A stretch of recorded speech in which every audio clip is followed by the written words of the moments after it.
আপনি যদি কখনো সম্রাট হন তাহলে কি করবেন? রোমের ক্যালিগুলা নিজের ঘোড়াকে সিনেটর বানিয়ে ফেলেছিল। সম্রাট ক্যালিগুলা একটি নাম, যার সাথে জড়িয়ে আছে বিভীষিকার এক অধ্যায়।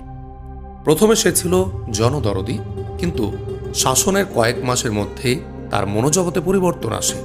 কেউ বলে সে ব্রেইন ফিভারে আক্রান্ত হয়েছিল, কেউ বলে ক্ষমতার উন্মাদনা তাকে গ্রাস করেছিল। সে সিনেটরদের অপমান করতে নিজের ঘোড়া ইনসিটেটাসকে সিনেটে আসন দেয়।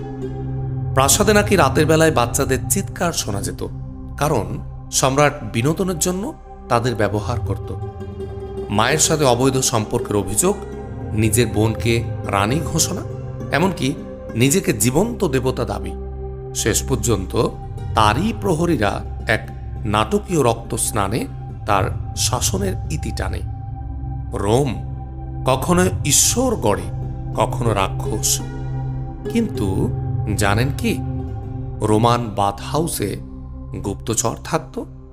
পরের ভিডিওতে আমরা সেটা শুনব।